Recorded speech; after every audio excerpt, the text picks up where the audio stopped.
Welcome to Sekou Style, enlightening and empowering our community one video at a time.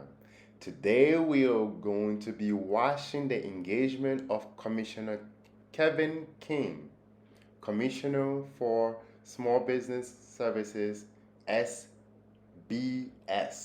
with the Liberian Mandingo Business community in the Bronx, New York. This meeting was made possible by the hardworking Liberian General Counsel Nathaniel W. Nangbe. Thank you all for putting this wonderful event together. And without further ado, please listen and hopefully you learn some valuable lessons from this discussion that we had with the hardworking, dynamic commissioner of small business services in New York City. Please, if you have any question or any follow-up that you want to do, if you're a business owner in our community and you want to be connected to the small business services in New York City, feel free to either make comments, contact me, contact Usman, Siddiqui Donzo, anyone who you might recognize in this video. Contact us. We'll be more than happy to connect you with the small business people, and they are here to serve you. As usual, we will bring you some of the best things that are happening in our community. Let's go. Watch what's going on and have fun. Peace. We have been making a schedule every time we postpone. But I believe that in God, this is the day. So at this time, I would like to turn the floor over to our president to introduce members of his side on the roundtable discussion, and then later on, our sister will introduce their team. Okay. All right. First of all, thank you so much. I want to use this medium to thank each of everyone that come to our business center today. You guys are welcome. So after that, I want to introduce my fellow colleagues, as a business partner, as a community leader. Here is the Siddiqui Donzo. He is the chair for the African Council, right? African Council in the Bronx, Borough, and he's one of the business owners as well. This is Mr. Sekou Kesali. He's a chairman as well, and community leader and professor. And he also have a business, This is one, Mamadi Sako, one of the business partner as well. This is Abibato Samura. This is Sekou wife. She also have a business. This is Aminata Kamara. That is my wife. She also have a business as well. So those are my people. I was invited today through the Councilor Generals. I just want to give the brief, scenario how this thing happened, because this is the first time in New York to see our Councilor General to engage our community as a Liberian. Many Councilor General come here, but I've never seen shows like that. So he's very, very active, helping the communities, asking what is engagement of the community, what the community need, immigration, when it comes to business, when it comes to any service. So one time he was going to the meeting with the small business at the state. He contacted us as a community leaders, and we throw our interest with him as a business. He said, okay, that's good. When I go, I'm going to present to the commissioner so that they can look into it and come to the community and help us. So that's why, he went and present the case to you guys. So we want to thank you and thank you all the Councilor General community and its members. Thank you for continuing your hard working. Thank you for the engagement, We know the meeting was adjourned for many times, but he keep telling me, Usman, don't give up. We will not give up, They'll keep pushing, because we need it. So they'll keep pushing, they'll keep fighting, So thank you for the encouragement, and so that's it. Thank you. So this is the bathroom, and we have some, food here. It's not much, but little, just for snack. So after the meeting, we'll be serving that. We got water here. We got hot tea as well. We got green tea. So and that's so far we have. So thank you, Mr. Councilor. Thank you. I'll give it back to you.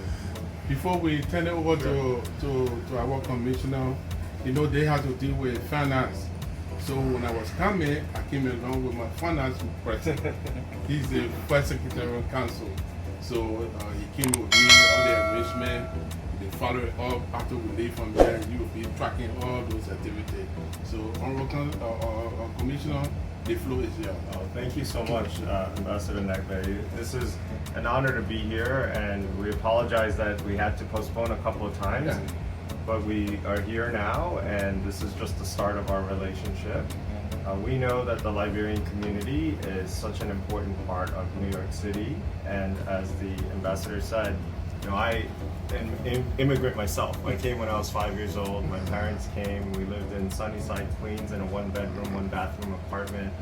5 of us. My grandmother lived with us and basically raised us while my parents went to work every day in the garment district trying to build a small business. And it took them 7 years. So every time we talk to small business owners, we try to encourage them. It's not easy.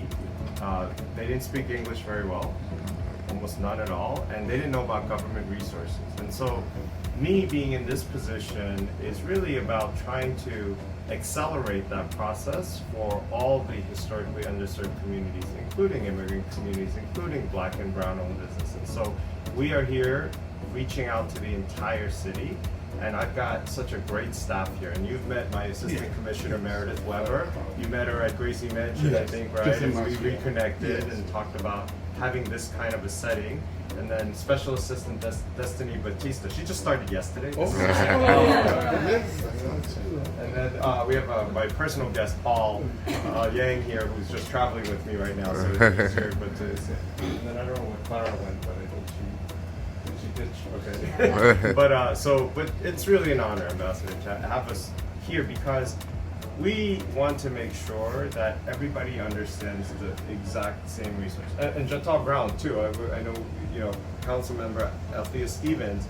She's been incredibly active for small businesses here. We've gone on a corridor tour, walked around the neighborhood, sharing all the resources. Did you want to say something quick before I go into all the details? Oh, no, so I'm just here to promote too that we having the business street festival. We're gonna have the business networking. And Councilmember Stephen wanted me to come to represent because she couldn't make it today. But you know, she always supports small businesses and stuff like that. Yeah, so Councilmember Stevens and I, like I said, we did a corridor walk, and we do this all around the city. You can imagine there's over 190 countries represented, over 200 languages being spoken in New York City on any given day. But our mission at Small Business Services under Mayor Eric Adams' leadership and under my leadership is to hit as many of these communities. And that's why sometimes maybe we had to reschedule because the mayor called us here, mayor called us there. But we are going to not just hit these communities, but maintain and build a relationship. And that's what's really important. So just briefly on what our agency does. We are not SBA, which is the federal agency that does a lot of the loan programs. We are New York City SBS, Small Business Services. If you think about our agency, you can just break it down very quickly into a few divisions. The main division that you would probably interface with is our Division of Business Services, DBS we call it.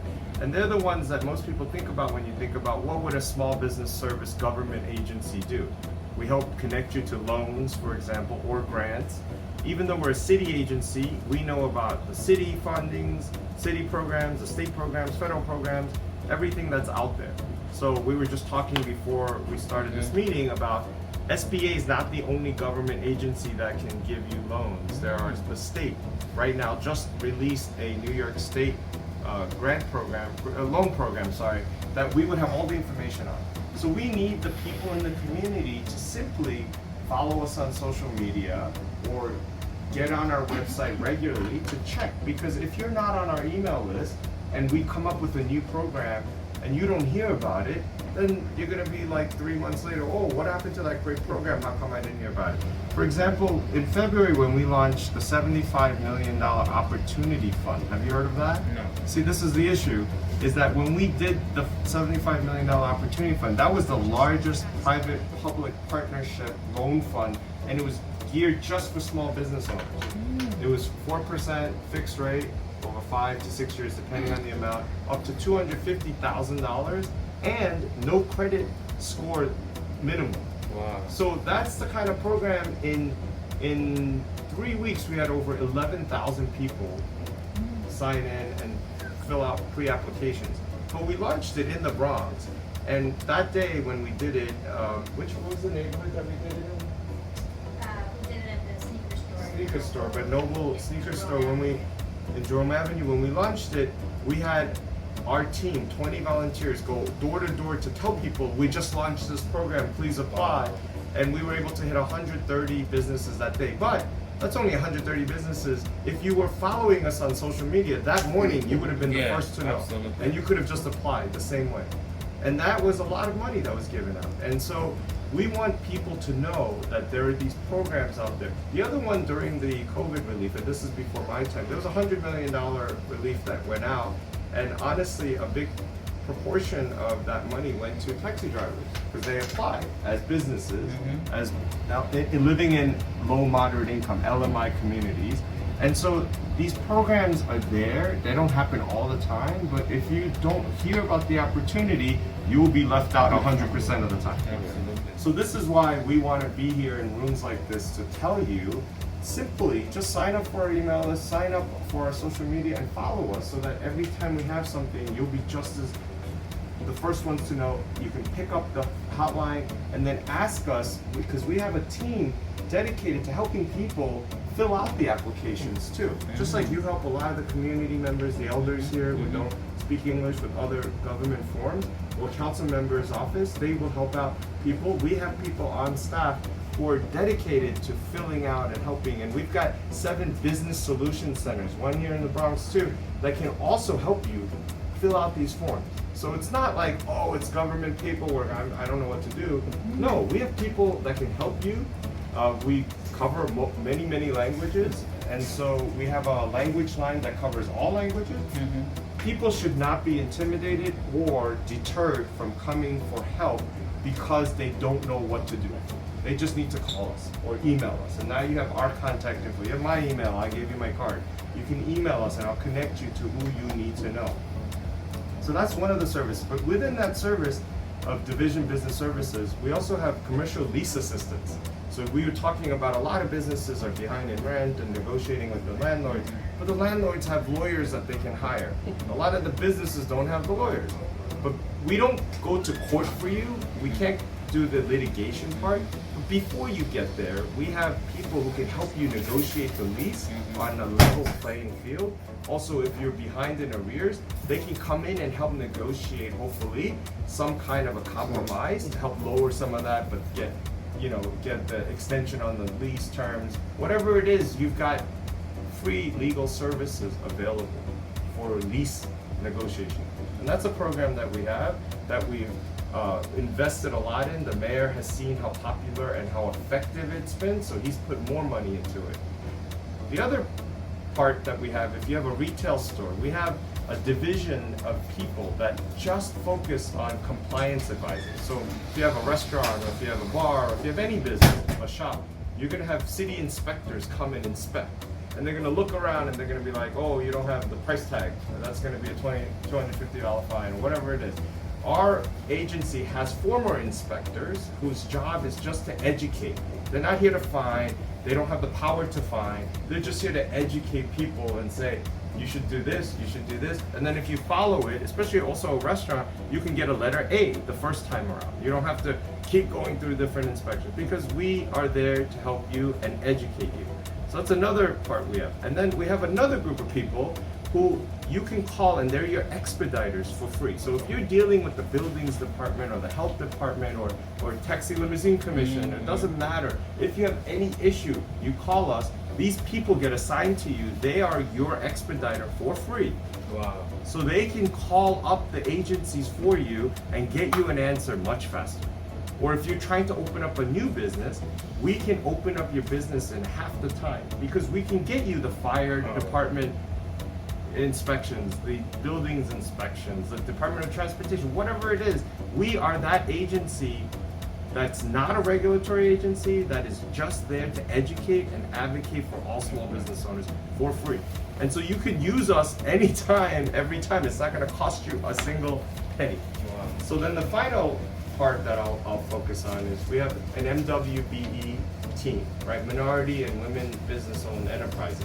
So the MWBE team, what we do is we certify businesses so that they can go and compete for government contracts. New York City spends over $37 billion every year on government contracts.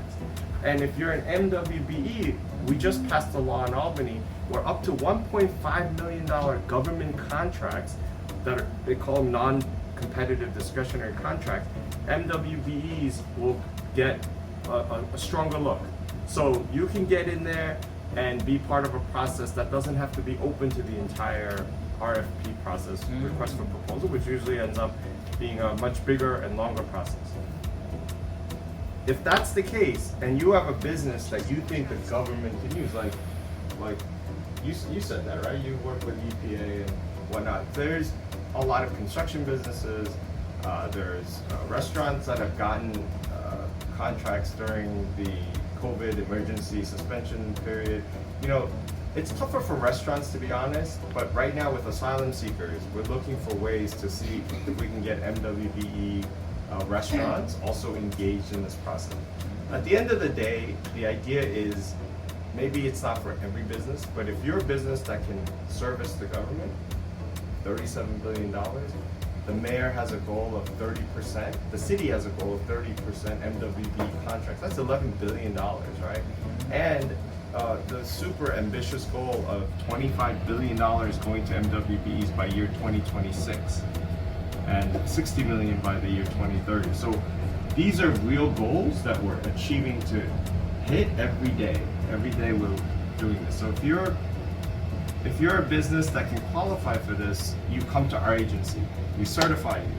And that takes about 8 weeks. And then after you get certified, we have another team that connects you to government contracting opportunities. Again, it's all for free. People have to know about it. People have to take advantage of it. And we want the Liberian American community to really take full advantage of this, like other communities are taking advantage of this. So those are, I think, the most relevant areas where we can really be helpful. You know, another division that we have is the Workforce Development Division. So even though our name is Small Business Services, we are the city agency that manages the workforce program for the federal government. So we have 18 Workforce One centers.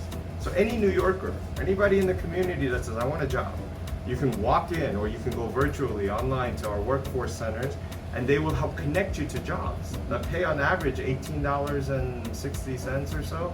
I mean, these are jobs that you can start off. If you need training, we can provide some free training. Like if you want to get a commercial driver's license, we've got a training program for that. If you want to go into tech, we've got a training program for that. Again, these are government-sponsored free programs that we can connect. If you've been somebody who's been justice involved, who's come back from the system, we've got a special program here that helps those people get connected to jobs. We have a lot of different types of training programs geared to all New Yorkers that people need to take advantage of and need to get out. And you just have to walk in.